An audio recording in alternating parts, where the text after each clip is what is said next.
ഈ വീട്ടില് പരദേവതയെ പ്രീതിപ്പെടുത്താൻ ഒരു പൂജ ചെയ്യണമെന്ന് ഞാൻ അമ്മയോട് പറയായിരുന്നു. പൂജയോ? എന്ത് പൂജ?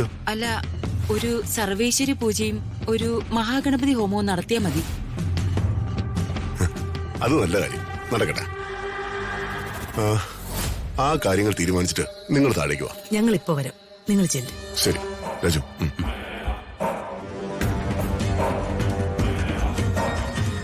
അവസരത്തിനൊത്ത് എന്തെങ്കിലും കുതന്ത്രം ഒപ്പിക്കാൻ നിനക്ക് നന്നായിട്ട് അറിയാം. You are a born criminal. ഒരു ചാൻസ് കൂടെ ഞാൻ നിനക്ക് തരിക.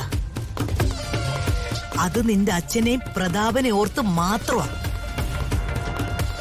ഇനി ഇതുപോലെ ഈ കുടുംബത്തില് എന്തെങ്കിലും ദ്രോഹം ചെയ്യാൻ ശ്രമിച്ച ഹോമം നടത്തുന്നത് വീട്ടിനകത്തായിരിക്കില്ല, നിന്റെ തലയിലായിരിക്കും. നിന്റെ തലയിൽ ഇഷ്ടിക ഞാനങ്ങ് അടുക്കും. എന്നിട്ട് ഒരു ഹോമകുണ്ടം ഞാനങ്ങ് ഒരുക്കും.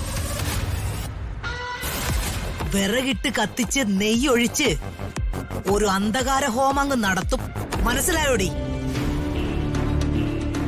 ഞങ്ങള് പറയുന്നത് കേട്ട് മര്യാദയ്ക്ക് അനുസരിച്ച് ജീവിച്ച നിനക്കും നിന്റെ തലതെറിച്ച മകനും കൊള്ളാം.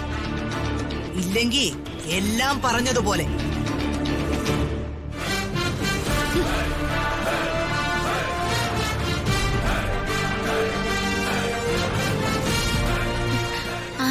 എങ്ങനെയുണ്ട്?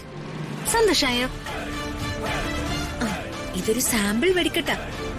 ഒറിജിനൽ വെടിക്കെട്ട് തുടങ്ങാൻ പോകുന്നതേ ഉള്ളൂ. അമ്മമ്മേ,